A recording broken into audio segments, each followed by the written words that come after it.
Hi everyone, Eddie here. For those of you who don't know me, I head up marketing here at Consalia, and since George is away today, I'm stepping in to publish this latest podcast episode. You may or may not know, but we have an online community of sales practitioners who are passionate about sales transformation. They recognize the need for change in their organizations and are committed to evolving the way that they sell. As part of this community, we host monthly Zoom Hangouts where we dive into the latest challenges and discuss all things sales transformation. So for this episode, I thought it would be a great opportunity to share some of these conversations with you. And what you're about to hear are segments from the last 3 Hangouts that we've had, covering topics like the core values of salespeople and the urgent need for transformation within their sales organizations, the role of AI in a salesperson's world, and the impact of geographical and cultural considerations when selling across borders. If you like what you hear, check out the show notes for a link to join the Sales Transformation Forum. And we'd love to see you there and maybe even catch you at our next Hangout. Enjoy the episode. And I guess I'll just give a bit of context to the whole community thing as well, because I think we touched upon it earlier. But I think what, I mentioned there about wanting to create movements. I think that's what marketers love to do. And I think, creating this community is an output of that wish. We want to create a community of like-minded people that are aware that something needs to change, and whether that be transformation or not, it's up for discussion. But we want to get more people to start talking about this notion of sales transformation, because I think the word transformation in itself is sometimes misused. Not many people really understand the extent to what transformation actually entails, which we can obviously discuss here today as well. So that was the premise behind that, and I think especially taking this format of having a hangout like we are doing now, I think it just gets us together, right? When I'm posting stuff on the group, I'll post something and then I'll probably won't hear anything until the next day or so. And I think just getting together and having that kind of real time interaction with you guys on this call is enough to make me think, we can start something special here. When people meet up, it gets real. Exactly. Yeah, that's right. That's right. Exactly. But by the way, Eddie, I was fascinated by those 4 topics that you suggested we could take a look at this morning. And the thing that immediately confronted me when I started to think about each of them is that each one warrants at least as much time as we have available to spend on all 4 this morning. So I wonder if you had a list of priorities. If you could only address one, which one would you want to look at this morning? Well, I've got them here, so I'll pop it in the chat. And to be honest, guys, it's all up to you in terms of priorities. There's no kind of set agenda, like we alluded to earlier. It's just a chance for us to talk about a subject and I guess share opinions and perspectives. Well, Peter, talk to us. What's on your mind around the whole kind of topic around changing values and mindsets, etc.? Well, if I may, I'm gonna bat it to Dylan. I don't know, Dylan. When you first started talking, you broke up slightly, but it's lovely that you're here, and I'm especially keen that there's somebody here on the front line of selling, as opposed to people pontificating on theory.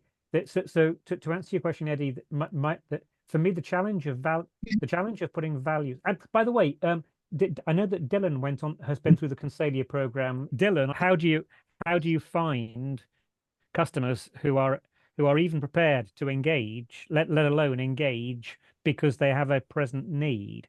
So that's all that.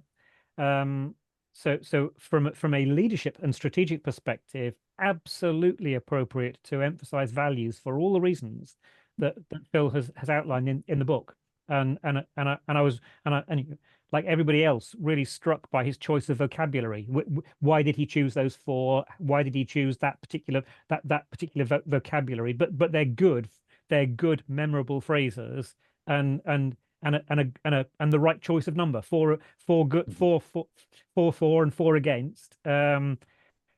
Dylan, I would be really interested to you've, as I understand it, from what you just said, you've been through the program. What's been the practical application of Phil Squire's focus on these values? What does that mean in the practical world of frontline, the life of a frontline salesperson? Values wise, it's sort of a difficult question to answer at the moment, because I see a lot online, and I probably got a little bit more indoctrinated by some of the American sales, I don't know if you gurus or sharks or people like that. Eddie's probably cringing at this moment. Yeah, a little bit. Yeah. But, no, I think, for what it's worth, the facial expression, Dylan, sharks is a really good supplement for gurus. Yeah. but then there's this, I don't know, for me, when I think of like the pinnacle of a salesperson, or like someone who's billing loads, getting loads of sales and making lots of money, that's probably what I this is ultimately what Consalia is about, and the sales transformation about. It's still what I personally think about, and what I've seen through my experience working as the person taking the most money home. Whether or not that's the right thing for the business, for the customer, for anyone, I don't know whether that, like, having that or becoming that is the right thing or not for me. There's probably a bit more of an existential question there, but rather than an answer. But that's what comes Dylan, great comments. Existential is where it's at for this conversation today. That's it's incredibly challenging. And if I may, if I could comment, Dylan, on what you said, then perhaps I'd be really interested in Ian and Eddie's observations. I think you've hit the nail on the head, Dylan. The world of sales training, alleged sales best practice, is driven by an American culture where we've got these huge global organizations with typically funded by people who want the biggest possible return on their capital employed, and they are driving sales, and frontline salespeople are the cog in that engine, and they are driven to achieve the numbers regardless. And the end goal is the achievement of the numbers. Top priority is the achievement of the numbers, not whether or not customers achieve measurable success with their investment. And this to me is the absolute heart of the contrast in values. Do we genuinely prioritize outcomes for customers, or do we prioritize achieving quota? Now, our belief, I suspect, as a group, is that they're not incompatible, that the pursuit of doing it right will actually lead directly to better relationships. Yeah. But Ian, Eddie, I'd be really interested in your observations on this. Yeah, sorry, Ian, you go. Sorry, Eddie, you go. No, please.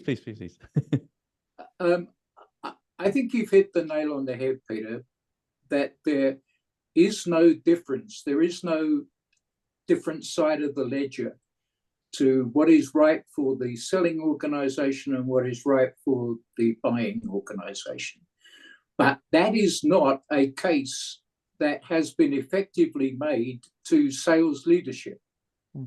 So they have not yet reconciled their insatiable thirst, driven by chief executives and chief financial officers in the main, to achieve quota, and having this understanding and being prepared to deliver the kind of value that is being looked for by their customers.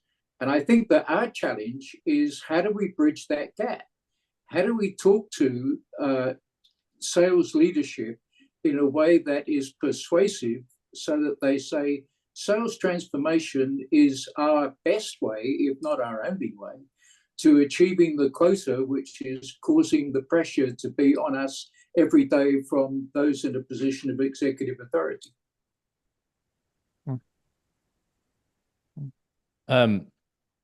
Just to, I guess, chime in with my perspectives, I think, yeah, you're definitely right, Dylan. A lot of what you see on LinkedIn is these salespeople who are talking about kind of seller-centric ways to sell, in essence. And I think, Peter, you're right, because a lot of these pressures, what I observe, is from these US companies who are typically kind of VC backed or PE backed. So there's definitely that pressure that, okay, I've invested this much, I want to see the return on it. Don't care how you get there, which is key. Don't care how you get there, just get there kind of thing. And I think it's so misguided and so misaligned with customers, how customers actually want to kind of buy. I think I remember seeing somewhere. I don't know if it was on the group or maybe we spoke about it, but just in terms of like how do you get salespeople or sales leaders to have this at the forefront of their mind? I think one of the easiest ways to do it is, as a starter, is to literally ask their customers how they want to be sold to, because I think that degree of 360 feedback in a way shines the light on what they're doing bad. Because I think what we typically find with the mindset survey, for example, is that a salesperson will often rate themselves so much higher than they actually are. You know, they'll answer it in a way where they think, okay, yeah, exactly. But then I think the real kicker is when you flip it and you ask 3 or 5 customers to fill out the survey based on that salesperson. Because what you then see is the total misalignment of like, okay, the salesperson thinks he's selling authentically, client-centrically, proactively creative, and tactfully audacious. But then you'll look at what customers say about them, and maybe, you know, on an average base or even individual base, where they're not, those scores are so off. Manipulative, directive, wanting to talk about what they're selling, unempathetic. Exactly. So when you think about transformation, what we learn on the program is there sometimes needs to be like a dramatic kind of event that needs to happen in order for someone to want to even consider transforming. That could potentially be an event. If I'm thinking, okay, if a salesperson hears that they're not selling in a way that customers want to be, their customers in particular want to be sold to, how does that leave the salesperson? Does that leave them thinking, oh, I'm just going to carry on doing it this way because it's worked? Or does it make them think, So, sorry, is that 360 approach now available at a Consalia? You may remember that you, me, and Phil were on a call some months back when I was suggesting that maybe that kind of a basis for establishing a foundation for talking to leaders about sales transformation could happen. So if the salesperson were to complete the mindset survey, then the manager completed that same survey on behalf of that salesperson.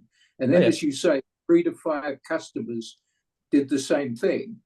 There would then be a foundation for having a serious discussion with the sales leader about what sales transformation could bring about by way of an improvement in the way that customers viewed salespeople. Is that possible to do? Yeah, no, it is possible to do. We've got it in our tool. I think the total kind of like 360 feedback is something that we've got 2 versions of the mindset survey, right? We've got the free one that's on the website, and you can actually ask your customers if for feedback. I think you're limited to like 3 because it's the free version. But then we've also got like a paid version where, like you allude to there, it's not just the customers that you ask, it's the line managers and their perceptions of the way that you sell, etc. So it's definitely available, but I think it is definitely one of those things that, like I say, it needs to be a pivotal moment within the sales leaders' experiences. What sort of pivotal moment? I mean, I'm intrigued with this idea of a transformational pivotal moment. What examples? I mean, it could literally be the one that I've alluded to here. It could be like, okay, I recognize that I'm not selling to my customers in the way that they actually appreciate or want to, because then it makes you think, okay, what is my sole purpose of being a salesperson? Is it just to be transactional, or do I generally want to help people achieve their goals, objectives, overcome challenges, etc. And that's what some of the principles of transformation is all around. Is there a part of that person's life that is so impactful that it makes that person question what their world is around? I think I've got it here. Actually, in the world of selling, that kind of event typically equates to failing to meet quota and getting sacked. It could be that. Yeah, exactly. But at the moment, Dylan, could I just go back to something you said? You spoke. Sorry, Ian. Eddie, you were about to share something, and I've cut across. My apologies. Oh, no. I mean, it was literally just so there's this whole kind of concept around like 9 principles around transformation, and I'm just trying to find the one here. So when we talk about like pivotal events, one of the principles around transformation or successful transformation is the experience of loss.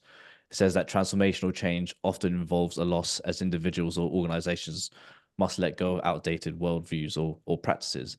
And that could be something that impacts the salesperson in a way, because like you say, what if they've lost their job, right? That in itself is a form of loss, which lost a major customer to a competitor. Exactly, or a major customer, which then affects targets and quota, which then affects job security, which then affects family security. It's those kind of events that I think, for one, build up our values and beliefs, but then in the context of this conversation, helps people to then realize that a change or a transformation is needed. I think one of the things that I was interested in is where you said about, is the SDR model different or changed? So I got back from holiday sort of mid-August, and I spent a bloody lot of time looking in AI tools, automated tools, and what the market looks like at the moment. From auto dialers to the AI dialers to the email only outbound and those. And I think when it comes back to it, I think the AI stuff is definitely going to help create far more applicable content, and I think create far more interesting second or third emails in sequences. But I still think the primary touch is going to be human to human, based with such specific nuance on why you right now, and why should you give a shit about what I think you give a shit about. I can't see that is ever going to get to be. It's the person that for listening into the conversation between Eddie and Luke on AI. For me, it's AI as the enabler of the person, bringing some unexpected prompts, because AI could ask, and who are the other stakeholders? The AI can't then really engage. Eddie, where did you get to? If the conversation with you and Luke and your colleagues, if that had continued, what would have been the implication for Will in this situation? I mean, it's a good question, because like you say, the AI world, it's evolving at like a rapid rate that we just don't know where we're going to be in like a month's time, a year's time. But as it stands now, what we were talking about in that discussion was that AI can enhance the productivity side of things, we feel, but it can never, like Will alluded to, it can never kind of replace that human aspect of knowing really what your client or prospect is going through, right? You as the kind of sole relationship holder knows that person, should know that person kind of inside and out, if you're truly displaying a client-centric mindset, right? The AI tool won't know that. The AI tool only kind of works with the input that you give it. So in one hand, you could potentially feed it information, and then it will start to come up with ideas around what you've given it. But then there's that whole kind of reflection piece that only humans can do, right? Only humans can reflect really on the situation at hand.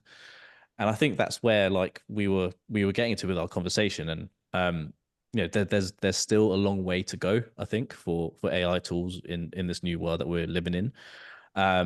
But to quote like what our CEO says, we're living in this world of democracy now, where it's going to be the relationships that are bound by emotions in the sea of technology and all that are really going to be the ones that stand out in the sales industry, really. And the challenge, Eddie, in what you just said, seems to be that if we accept, as indeed we must, that AI moving towards AGI and all that is implied in that, is in a very short space of time going to be able to carry out the processes that we as human beings currently carry out more efficiently, more effectively, at less cost than we do it, then what we're going to be left with is our humanity and that ability to form relationships with each other of the kind that you have described.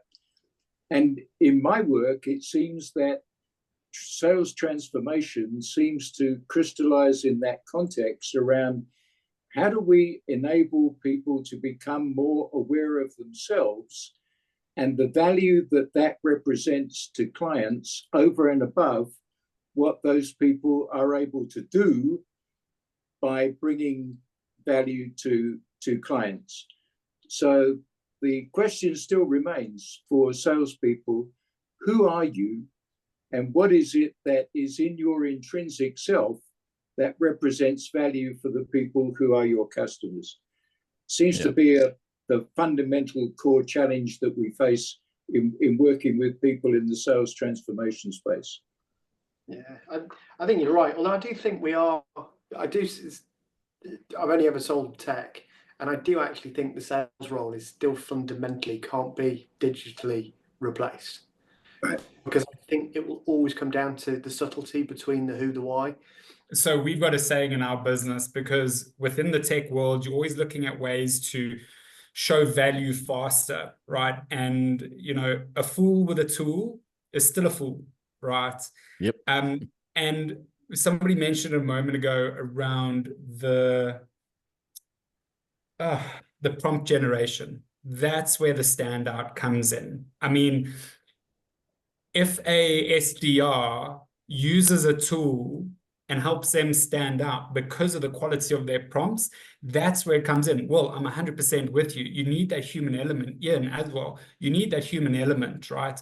But you need to be the smartest person in the room. But I don't need to go study an engineering degree to be a smartest person in the room with an engineering group. I just need to understand what's important to them. An example I've used was I got a lead for a company in the UK. I know nothing about them.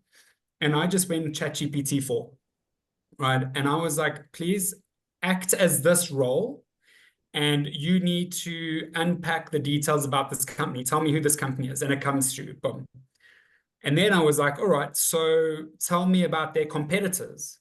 Tells me about their competitors. Okay, so what regions are they in? Oh, put the competitors and the regions in a table to show me where they're competing. And I've got now a 2-page document about the customer, further insights. They may be completely far off, but it's about how you leverage the prompts strategically. Don't just throw up a prompt and give it an essay and expect it to come up with something good. An example, well, I think you mentioned it a moment ago around, I think Google LM, you spoke about sort of this competitive analysis. One of my roles currently is finding product use cases for Copilot for industry-specific use cases. Mm-hmm. And I only know so much about the broad industries I've been had the privilege of being in, but I'm not an expert, right? So I would build out a potential product and a potential offering, and that would be 3 or 4 different prompts to get it to where I want it to be. And then I would take it to Copilot again, or I'd take it to Copilot and be like, assume the role of a buyer. Okay, tell me how this stacks up. Do you see this? What am I missing? Okay, put this as a business analyst who's designing this product. What should I be considering? What should I be adding? Then the third prompt I gave it was, you're a competitor of mine. What are you picking up from here? And the amount of detail and insight you get, where traditionally working in a tech space as sellers, right? Hands up, we're not the most technical person in the room, but we know how to connect people. Now, if I'm relying on a pre-sales technical person who needs to do deep dive Azure or security protocols or anything like that, why don't I just use the AI tool? I've done 80% of the work. I give the last 20% to that pre-sales person just to vet it and maybe pick it apart. And that's where AI is going to be that tool that is going to help people stand out if used better, because we can all see, we all follow blogs, we all read these things, and you can tell what's been written by GPT because it's almost got a design to it. Mm-hmm. And you can see it quite easily in the language it's using. But what's going to make sellers stand out is when they step into the room and they know about the customer. And, I think gone are the days of I'm going to a customer whose main logo is red and I'm going to wear red as a subliminal messaging. And, oh, I know about your company's goals and or your vision and all the soft squishy stuff. Like, that's good to know, but you need to show that value. So it's not just coming in and saying, oh, you know what, the industry is showing these trends, you've got a problem. Like, they know they've got a problem. It's about coming to them with a solution. And I don't know if anybody else is experiencing, but sales cycles are becoming longer and longer. Like, it is so tough where you would have a 3-month sales cycle is now 6 months, because there's so much information. So finding a way to show that value quicker, to get the signature on the paper quicker, the proverbial signature, if we use paper these days, but to get that quicker is tough. So it's about use the tools you have available to you, but you've got to be smart about it. Otherwise, you will see a difference. It's like when Google came out, we would ask Google questions. We're just asking a layer on top of Google to find all the answers for us. And well, like you, I would put in reference websites, reference this, find me terms and conditions in here, find me competitors and bring that all to me. And it scrapes those websites in seconds. And the insights, use at your own risk, obviously, but apply yourself to those outputs and don't just rely on them, obviously. Yeah. I think what you raised there, and I've just listening to you speak about it, was the fact that I'm coming up with this idea that actually AI, and I could be potentially wrong in saying it, but AI is only looking at, like, if I bring the 4 mindsets that we talk about at Consalia: authenticity, client centricity, proactive creativity, and tactful audacity, arguably AI is only really going to help with one of those mindsets. Arguably just the client centricity part. It's going to help you in terms of, like, literally what you just said, the whole research part of it. But really, the human element of it is still going to be how you are authentic, right? Yeah. The proactive creativity, and tactful audacity parts, it could potentially generate some ideas for you. It could definitely prompt. It could give you some ideas and I guess, like, ideate the initial thinking behind it. But at the end of the day, it's the person that's going to be deciding on, like, which is the most appropriate kind of idea to take to the client and how far to go with that kind of approach, the whole tactful audacity bit. So that's where I'm starting to carve out this idea around, like, is AI hitting each and every single one of those 4 mindsets that we know that customers want to see from salespeople? I don't have the answer for that at the moment. I'm just sort of airing it out. The answer, Eddie, may be almost self-explanatory. In that certainly all of the researches that I've done into AI, and I wouldn't claim that to be exhaustive, but it's been extensive, is that where we are currently in AI evolution, AI does not have a mind. So if you're talking about mindset change, then maybe you're needing to look elsewhere, and probably in the human pantheon is where you would look to find the activities that would bring about that mind change. So I think that while we all rejoice in the capability and the resources that AI makes available to us and to our clients, maybe we need to be paying at least equal time and attention and creativity and action to what it is in the changed mindset of people, which will relate better to the mindsets of the customers with whom they're working. Just a thought. Yeah, I think what's important about that is that the AI can be coached, right? You can reference it to do certain things. And I don't know if anybody else has gone down a black hole of prompt generation and reiteration.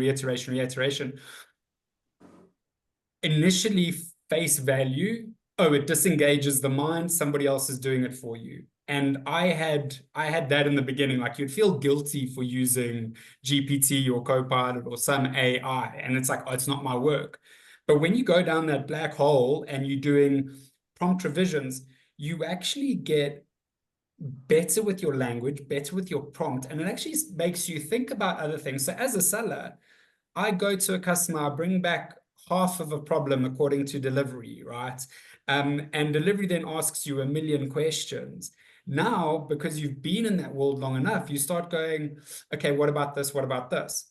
But what's great about the AI is that you could reference Consalia's website, and if there's publicly available documentation that speaks to these mindsets, I mean, you could point it to Carol Dweck, and you could say, review this article, review this, and apply your mind as per Carol Dweck, and this, and give me your insights. So it can help coach you to a point, right? But also you've got to coach it as well. And the insights you get, again, use at your own risk, because you still have to present that information to a client and come up with like how you came up with it. Because if you're presenting nonsense, they're going to see straight through it. And you're going to be one of those three that aren't going to get the business. And they won't tell you why, because they won't put their finger on it, because they don't want to upset you. But it's again, use at your own risk. Good stuff, Tristan. Is that something you wanted to, I guess, speak about a little bit in more detail? Because I noticed that you commented on the post on the Facebook group around like mindsets from a geographical sort of point of view perspective. Yeah, so I know, like listening to the podcasts and stuff like that, there was one gentleman who, I think he was selling Ariba. I think it was SAP Ariba. And he had mentioned, you know, he went into the Middle East, and it was like, cool, it's going to cost you $1 million. And they were like, cool, we'll take it for 250,000. Right. Which is, and I've had experience in the Middle East where, you know, they cut you at every possible thing. It's a price war. It's not a value war.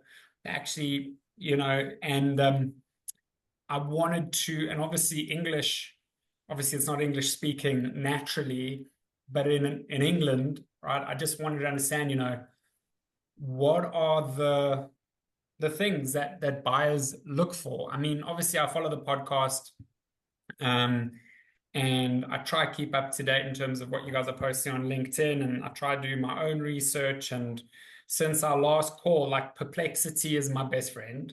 I now use that Google LLM or whatever it is. Like I use AI to gather knowledge so I can make up my own decisions. But you know, the person you're speaking to now, this is how I'll speak to a CEO. I'm not like the individual who will be, I can chameleon like any salesperson. But really the other day I met a client for the first time, and I'd just done the intro, and he's like, so I just need to get up to turn the light, because the light was shining from his blind straight into his eyes. And I'm like, sorry, I didn't realize my pitch was that good. You know, so I'm very sort of tongue-in-cheek, and like self-proclaimed worst salesperson in the world, because I'll unsell a deal faster than I'll sell a deal if it doesn't make sense. So that's really my style. And I just want to know, you know, does that go down well with UK buyers? Are they more, because you guys are obviously in a more mature market, you've been exposed to things longer than an African market. South Africa is very advanced, and we've got some of the most advanced banking systems in the world. But you know what, our buyers are very, very different here. And I'm assuming. So I just wanted to sort of get advice. I like the topics that were put on the agenda. Sales and AI can be an entire weekly workshop. But I just wanted to see, like, just get some guidance and advice from the team. Peter, obviously, as a sales trainer, dealing with different levels of salespeople, different levels of buyers. Like, I think this is a great forum, and unfortunately, I can't make it to London next month. It's been finalized, but I won't be able to come through. But sure. Peter, do you want to go first? I've got a few thoughts. Crumbs. Well, there's loads of thoughts. My understanding, Tristan, is yes. UK, is it UK buyer? Is it the UK market, or that you have England, Scotland, Wales, Northern Ireland? Or what's the definition of your market? So currently England, however, there are multinationals that we deal with. We've got an organization there that is Japan or China operated, or motherships that's there. But yeah, I would imagine the UK, and whatever naturally happens in that region I mean, does it spill over into Europe, like just naturally because Yes. you've got business head offices, like, Yeah. so I'm just trying to get as much understanding so I can support our business as best as possible. Yes, and broadly, English is used extensively throughout EMEA. And who is your ideal customer profile, and who's the person that you're expecting to deal with most normally? So focus right now, because of what the business is focusing on, is really sort of discrete manufacturing. Okay. Define how is discrete just defined? So discrete manufacturing is the likes of batch manufacturing in terms of things like batteries, automobiles, lighting systems. As opposed to assembly? As opposed to perishables. Okay, yeah. Okay. So anything that touches, that needs finance and supply chain, finance and operations. My role, however, is I'm very broad in terms of skill set. So the discussions I have with my clients are, because we are a Microsoft house, is really understanding their strategy. So that ties into who my audience is. I like speaking to sort of your exco level, your decision maker within that. Naturally, because it's IT, you tend to get your first in that way. But because of the level of the product, so an F&O, an ERP, you're typically speaking to a CFO. So you're already there. So it's about, for me, what I do is I like to understand the business strategy, goals and objectives, where, I would map technology to a problem and not a problem to a technology. So I don't go and install tech and say, okay, let's figure out a reason to use it. I will discredit, discount solutions because they're just not going to work. And if it's something that we can't do, honestly, like we can't do it. I can look for a partner in the region to support you. But for me, because I look across the entire Microsoft stack locally in South Africa, I will have those discussions. Say, cool, we got F&O, but let's have a look. Are you optimizing your licenses as best as you can? Do you have the right level of support you need? Have you started unlocking the potential of the licenses that you already have in place?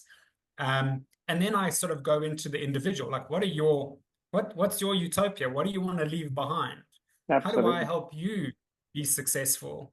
So that's and really and Tristan, in terms of your role, how much of your role is new logo acquisition, and how much of it is in effect customer success within existing relationship? Yeah, so at the moment, the head of the business really wants me to focus on new logos, which is fine. Sure. The business has a handful of existing, but there's farming that needs to happen. So where there are accounts, there's one or two accounts where she's saved from the depths of hell, want to kick everybody out type of thing. She doesn't want to let go, and I understand. I can see the pain in her eyes, and I'll let her run with that. But I'm also very good at farming. Like that's just what I'm good. But there's a lot more excitement in hunting. So it's a bit of it's all around. Eddie, you had some observations. Yeah, I think it's definitely an interesting question, because obviously at Consalia, all we talk about is mindsets, and I'm sure you've heard Phil talk about the sales mindsets that came out as a result of his doctorate. I think what's quite interesting is within his research, what he found is that because it was a global kind of study, and he was interviewing customers from all different regions and countries, what he found is that actually those mindsets still applied in terms of what customers wanted from salespeople, regardless of the geographical location. Okay. From Phil's research, it turns out that actually, regardless of geographical location, all customers are looking for the same kind of mindsets from salespeople. You've got the first fundamental two mindsets, which is authenticity and client centricity. No one wants to be manipulated. They don't want to be feeling that they're being manipulated in a sale, especially when they're looking for advice or solutions, as well as them being able to tell when salespeople are only acting in the interest of themselves or the company that they work for. So those are the first two fundamental mindsets. These two mindsets act as a prerequisite for the final two mindsets, which from Phil's research, customers have said that the top 10% of salespeople exhibit these last two, which is proactive creativity, being able to come up with ideas that customers haven't thought about themselves, especially without your help, and tactful audacity, which I think we've spoken about before, the art of knowing how far to go without going too far. And when you think about it, because just as you were coming back on, Peter and I were talking about certain things that you might need to consider in these geographical kind of locations. But when you really think about it, it kind of boils down and sits under one of these mindsets. Say, for example, if you're trying to understand the culture and the way of doing things from a business perspective within that particular country, you're being authentic with yourself and really being client-centric in the way that you dig deep into finding out different processes and whatnot. But then the authentic side really comes from you wanting to understand that culture kind of aspect, right? And I think when you get those first two mindsets established within a relationship, the last two, I mean, yeah, you need to do some work on your side to think of the ideas or like suggest the ideas that might have a raised eyebrow put towards them. But those are the ones that customers are, from Phil's research, are really looking for in any kind of engagement with a salesperson. But those were the kind of thoughts that I was going through my head when you mentioned that comment, because like I said to Peter just before you joined, it's so interesting how Phil interviewed people from Japan and people in Europe, but they were all saying the same thing, and it's quite a universal principle for salespeople to be following around the world. Like it's a standard that not even just customers, I guess if you think about it from a human perspective, that's what they want, right? Which is super interesting. Yeah. I think you've just hit the nail there as well around the human side. People are still people at the end of the day, and I think breaking through the corporate facade and getting into one's personality, that's when you start really identifying. Like, I've spent time in the UK. I mean, I've got British humor myself, so I think it's easier for me to get on with people on a personal level than, say, if I went to the East, right, where China, Japan, Korea, where there's a lot of respect and a lot of formalities in the way you need to conduct yourself from a traditional perspective. But yeah, I just in the discussions I've already had with clients, I gave one example, but I am finding it relatively easy to sort of ensure that I'm not coming across as a threat, and figuring out, that tactful audacity, like how far can you push it? I'm naturally audacious. I naturally challenge, right? So I'm a big believer in Carol Dweck's growth mindset, into the challenger mindset as well. I was at Microsoft, so I've been indoctrinated with a bunch of these things, and I'm also not afraid to challenge a client, a colleague, a head of a business unit, a CEO. I'm not afraid to challenge them, but it's almost, you got to build up that trust before you start calling them out. And, because I am remote completely from the UK, is like, we talk about getting back face to face, and we've seen it here. Like, you get face to face with somebody, it's a lot easier. we've got a big insurance a client of ours that we've had for many years, and they invited us into their golf school. So we would go play golf with them and their internals, and like they would see us as them. And so, you know, those are the type of relationships that we have here, but that's a face-to-face. And, you know, our buyers and our people in the UK sort of still okay with virtual at this point? Or are you seeing a bigger drive for this face-to-face? If I don't see you, I don't trust you. I know that's an extreme version, but it's like, if I don't see you, if I don't have access to you, if you can't come to my office, if I can't meet you at the pub after work for a drink, like I'm rather going to spend my time with somebody who can offer that.